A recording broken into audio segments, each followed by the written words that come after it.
అనకాపల్లి జిల్లా అనకాపల్లి మార్చి 7 ముఖ్యమంత్రి సభను విజయవంతం చేయండి. ఎంపీ డాక్టర్ బివి సత్యవతమ్మ మహిళా సాధికారతకు ఆర్థిక స్వలంబనకు కారకులైన ముఖ్యమంత్రి జగన్మోహన్ రెడ్డి సభను విజయవంతం చేయాలని పిలుపునిచ్చారు.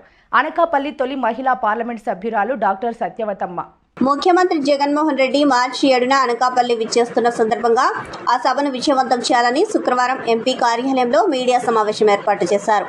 ఈ సందర్భంగా ఆమె మాట్లాడుతూ 4వ విడత చేత పథకాన్ని మహిళలకు మహిళా దినోత్సవానికి ముందు రోజు మన అనకాపల్లి సభా వేదిక పైన బటన్ నొక్కి అందజేయబోతున్నారని తెలిపారు. ఇప్పటి వరకు బటన్ నొక్కి అనేక సంక్షేమ పథకాలు మనకు అందించిన ముఖ్యమంత్రికి కానుకగా రేపు రాబోయే ఎన్నికల్లో వైఎస్ఆర్ పార్టీ ఎంపీ ఎమ్మెల్యేల ఫ్యాన్ గుర్తుపై బటన్ నొక్కి వారిని గెలిపించాలని, వైనాట్ 175 అన్న జగనన్న మాట నిజం చేయాలని కోరారు. మరల వైసీపీ ప్రభుత్వం అధికారంలోకి వస్తే మరింత మెరుగైన సంక్షేమ పథకాలు మనకు అందుతాయని అన్నారు. నమస్కారం.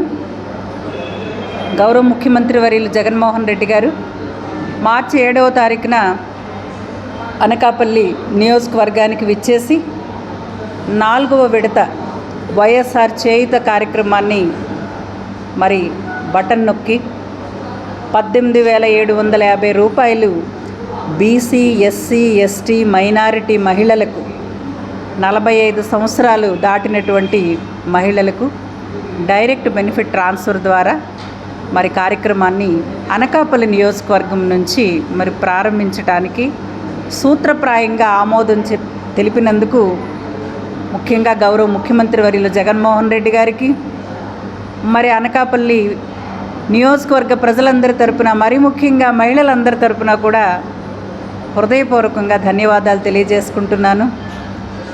ఎందుకంటే వైఎస్ఆర్ ప్రభుత్వం గౌరవ ముఖ్యమంత్రి వర్యులు జగన్మోహన్ రెడ్డి గారు అధికారంలోకి వచ్చిన తర్వాత గతంలో ఏ ప్రభుత్వం కూడా చేయలేనట్టుగా వెనుకబడిన వర్గాలకి ఏదైతే ప్రజాస్వామ్యంలో ప్రభుత్వాల యొక్క బాధ్యత ఏదైతే ఉందో పేదలకు, అణగారిన వర్గాలకి, వెనుకబడిన వర్గాలకి కూడా ప్రభుత్వం వారికి సహాయం అందించి వాళ్ళని పేదరికం నుంచి నిర్మూలన చేయాలి అని ఏదైతే లక్ష్యంతో ప్రభుత్వాలు పనిచేయాలని నిర్దేశింపబడిందో దానికి అనుగుణంగా ఈరోజు ఒక ప్రజాస్వామ్యం పరిడివిల్లుతూ ఉంది.